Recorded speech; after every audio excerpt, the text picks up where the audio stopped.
Hello friends, स्वागत है आप सभी का हमारे यूट्यूब चैनल से ज्ञान पर। दोस्तों, इस वीडियो में देखेंगे हम शिक्षण अभिरुचि का 30 महत्वपूर्ण प्रश्न। तो वीडियो को जरूर अंत तक देखिएगा क्योंकि आपके छत्तीसगढ़ प्री बीएड और डीएड के लिए इंपॉर्टेंट है। तो जरूर वीडियो को अंत तक देखिए। जो चैनल पर वीडियो अपलोड है उसे भी जाकर देखिए। जैसे हिंदी का सर्वनाम है, विशेषण है, अव्यय है, क्रिया है, कारक है। तो जो वीडियो अपलोड है जाकर जरूर देखिए क्योंकि वहाँ से आपका जो है एक एक नंबर का मतलब एक एक क्वेश्चन जरूर आएगा। तो चलिए हम इस वीडियो को स्टार्ट करते हैं। देखिए, प्रश्न पहला है, अध्यापन के समय अध्यापक को निम्नलिखित में से किसका सर्वाधिक ध्यान रखना चाहिए? विषय वस्तु का, विद्यार्थी की आयु का, व्यक्तिक विभिन्नता का, या विद्यार्थियों की पारिवारिक पृष्ठभूमि का? बताइए दोस्तों। तो देखो, अध्यापन के समय एक अध्यापक को अर्थात शिक्षक को सबसे अधिक ध्यान रखना चाहिए व्यक्तिगत विभिन्नता का। मतलब प्रत्येक बालक जो होते हैं भिन्न होते हैं, तो वे अलग अलग ढंग से सीखेंगे क्योंकि किसी की रुचि अलग होगी, योग्यता अभिक्षमता जो अलग होंगे। तो व्यक्तिगत विभिन्नता पर ध्यान देना ज़्यादा जरूरी है। अगला प्रश्न है, कट लेविन के अनुसार समूह में जो परिवर्तन होते हैं उसे खालिस्तान कहते हैं। परस्परता, रचनात्मकता, गतिशीलता या संगति? जो समूह में परिवर्तन होते हैं उसे पूछा जा रहा है। तो देखो, इसको कहा जाता है गतिशीलता। ऑप्शन सी इसका राइट आंसर होगा। समूह में जो परिवर्तन होते हैं उन्हें कहते हैं गतिशीलता, याद रखिएगा। चलिए देखते हैं अगला प्रश्न। मानसिक स्वास्थ्य और खालिस्तान में घनिष्ठ संबंध है।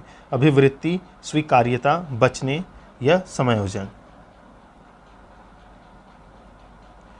तो देखो दोस्तों, इसका राइट आंसर हो जाएगा मानसिक स्वास्थ्य और समायोजन में घनिष्ठ संबंध होता है। ऑप्शन डी इसका राइट आंसर है। निम्न में कौन अधिगमकर्ता को अधिक स्वतंत्रता देता है? संरचनावाद, क्रियाशीलतावाद, व्यवहारवाद या सृजनशीलतावाद? बताइए दोस्तों, निम्न में से कौन अधिगमकर्ता को अधिक स्वतंत्रता देता है? तो देखिए, इसका राइट आंसर हो जाएगा अधिगमकर्ता को अधिक स्वतंत्रता देता है सृजनशीलतावाद। तो ऑप्शन डी इसका राइट आंसर होगा। निम्नलिखित में से स्मरण करने की कौन सी विधि है? मित्रित विधि, विचार साहचर्य विधि, ए और बी दोनों, या उपरोक्त में से कोई नहीं?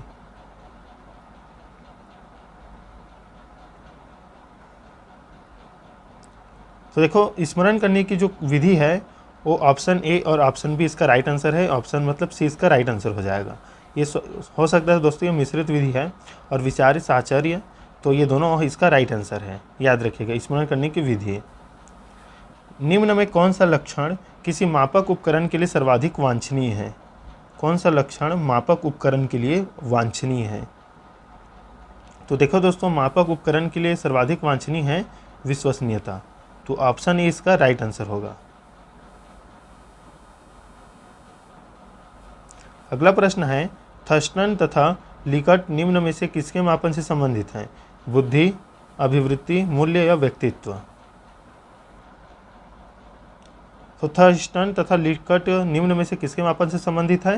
तो अभिवृत्ति के। ऑप्शन बी इसका राइट आंसर होगा। उत्सुकता परीक्षण निम्न में से किसका घटक है?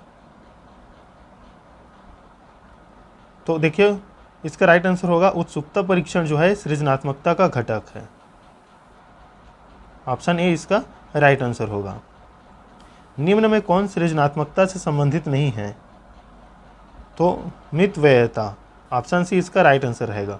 मौलिकता, प्रवाह और उपयोगिता जो है वो सृजनात्मकता से संबंधित है, लेकिन मितव्ययता संबंधित नहीं है। तो ऑप्शन सी इसका राइट आंसर है। गैगने निम्न में से किससे संबंधित है? तो देखो, गैगने जो है अधिगम का श्रेणी क्रम से संबंधित है। याद रखिएगा, ऑप्शन ई इसका राइट आंसर है। देखिए दोस्तों, इसमें अगला प्रश्न है, बुद्धि लब्धि के संबंध में क्या सत्य है? तो इसका राइट आंसर हो जाएगा दोस्तों, कालानुक्रमिक आयु से व्युत्क्रमी संबंधित है। ऑप्शन सी इसका राइट आंसर होगा। 16 पीएफ का प्रयोग किसके मापन हेतु किया जाता है? तो इसका राइट आंसर है व्यक्तित्व। बुद्धि का तरल मोजेक मॉडल किसने दिया है? बहुत ही ज़्यादा महत्वपूर्ण प्रश्न। तो कैटेल ने दिया है, याद रखिए। बच्चे के संज्ञानात्मक विकास हेतु उत्तम स्थान है। तो बच्चे का संज्ञानात्मक विकास हेतु जो है विद्यालय एवं कक्षा का वातावरण। ऑप्शन डी इसका राइट आंसर होगा। याद रखिएगा। चलिए देखते हैं अगला प्रश्न। अभिप्रेरणा के स्रोत कौन कौन सी हैं? आवश्यकता, चालक, प्रेरक या इच्छा? तो देखो दोस्तों, इसका राइट आंसर हो जाएगा अभिप्रेरणा के स्रोत कौन कौन से हैं? तो देखिए, आवश्यकता भी है, चालक भी है और प्रेरक भी है। तो ये तीनों रहेगा, याद रखिएगा राइट आंसर। इसमें ऑप्शन नहीं दिया है, ये सभी रहेगा, ये याद रखिएगा। तो ऑप्शन डी रहेगा। यहाँ पर ये सभी लिख दीजिएगा, आवश्यकता, चालक और प्रेरक। चेस तथा कार्ड को निम्न में से किसमें वर्गीकृत किया जा सकता है? चेस तथा कार्ड को निम्न में से किसमें वर्गीकृत किया जा सकता है? लड़ाई वाले खेल, बौद्धिक खेल, प्रायोगिक खेल या गतिमान खेल? जो चेस है मतलब शतरंज है और कार्ड है, उसको किसमें वर्गीकृत किया जा सकता है? तो देखो, इसको वर्गीकृत किया जा सकता है बौद्धिक खेल में। ऑप्शन बी इसका राइट आंसर है। अभिवृत्ति संप्रत्यय है। तो देखो, अभिवृत्ति जो है वो संज्ञान परक, क्रियापरक, अविश्ववेगात्मक। तो ऑप्शन डी इसका राइट आंसर हो जाएगा। इन तीनों का संप्रत्यय है। मनोवैज्ञानिकों के अनुसार बुद्धि क्या है? तो देखो, सीखने की क्षमता है, अमूर्त चिंतन की योग्यता है। तो ऑप्शन डी इसका राइट आंसर होगा। मनोवैज्ञानिक के अनुसार जो बुद्धि है, सीखने की क्षमता भी है और अमूर्त चिंतन की योग्यता भी है। 19 नंबर प्रश्न है, प्रेरणा का वही संबंध उपलब्धि से है जो अधिगम का खाली स्थान से है। देखो, प्रेरणा का संबंध उपलब्धि से है जो अधिगम का बोध से है। तो ऑप्शन सी इसका राइट आंसर होगा दोस्तों। प्रेरणा का वही संबंध उपलब्धि से है जो अधिगम का बोध से है। ऑप्शन सी राइट हो जाएगा। थॉर्नडाइक के व्यक्तित्व के वर्गीकरण का आधार है। तो इसका राइट आंसर हो जाएगा दोस्तों ऑप्शन डी। थॉर्नडाइक के व्यक्तित्व के वर्गीकरण का आधार कौन सा रहेगा? तो ऑप्शन डी है इसका, चिंतन और कल्पना। ऑप्शन डी इसका राइट आंसर होगा, याद रखिएगा। व्यवहार में होने वाले स्थायी परिवर्तन जो अभ्यास के कारण होते हैं उसको खालिस्तान कहा जाता है। तो व्यवहार में होने वाले स्थायी परिवर्तन जो अभ्यास के कारण होते हैं उसको कहा जाता है सीखना। तो ऑप्शन ए इसका राइट आंसर है।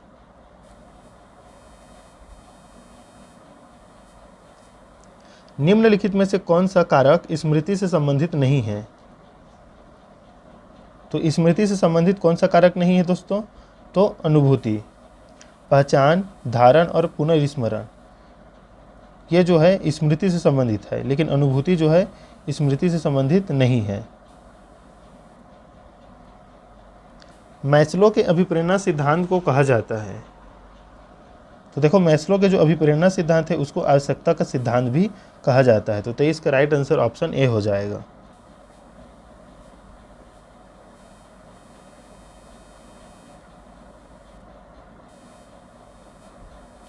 प्रधानाध्यापक या वरिष्ठ शिक्षक के लिए विद्यालय में कौन सी नेतृत्व शैली बेहतर है?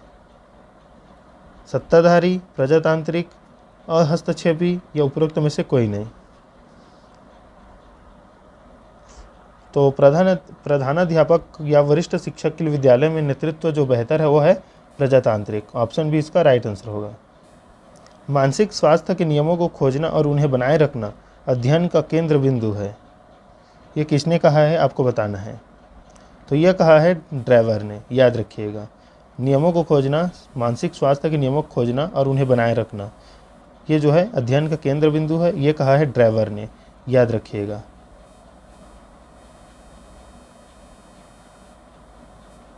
अगला प्रश्न देखिए, निम्नलिखित में से कौन सा भूलने का सिद्धांत है? भूलने का सिद्धांत कौन सा है? तो देखो, भूलने का सिद्धांत है प्रतिपकारी अवरोध। ऑप्शन बी इसका राइट आंसर होगा। 27 नंबर प्रश्न देखिए, निम्नलिखित में से मानसिक विकार के लक्षणों को सभी दर्शाते हैं? भग्नाशा के, तनाव के, संबंध के, चिंता के? निम्नलिखित में से मानसिक विकार के लक्षणों को दर्शाते हैं। तो देखो, मानसिक विकार के लक्षणों को सभी दर्शाते हैं सिवाय संबंध के, याद रखिएगा। ऑप्शन सी, सिवाय संबंध के। मानसिक विकार के लक्षणों को सभी दर्शाती हैं सिवाय संबंध के। भग्नाशा, तनाव और चिंता, ये जो है मानसिक विकार के लक्षण है। विकास के किस काल को अत्यधिक दबाव और तनाव का काल कहा गया है? तो इसका राइट आंसर हो जाएगा दोस्तों किशोर अवस्था को। किसने कहा है संघर्ष एवं तनाव काल, तो स्टैनली हॉल ने कहा है, याद रखिएगा। 12 से 18 वर्ष इसकी आयु है किशोर अवस्था की।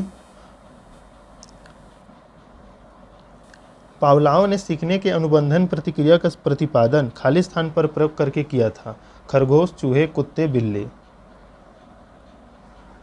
तो देखो पावलोव ने जो है अपना अनुबंधन प्रतिक्रिया का सिद्धांत का प्रयोग कुत्ते पर किया है, याद रखिएगा। ऑप्शन सी इसका राइट आंसर हो। कोहलर ने चूहे पर किया है और पावलोव ने कुत्ते पर।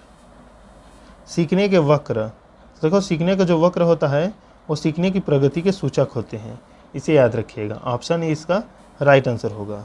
तो दोस्तों ये थे इम्पॉर्टेंट 30 महत्वपूर्ण प्रश्न जो कि आपके छत्तीसगढ़ टेट और छत्तीसगढ़ जो है प्री बीएड डीएड के लिए भी महत्वपूर्ण है, और खासकर डीएड एग्ज़ाम के लिए आपके बहुत ही ज़्यादा महत्वपूर्ण है, क्योंकि यहाँ से प्रश्न आपको शिक्षण अभिरुचि में देखने को मिलेंगे।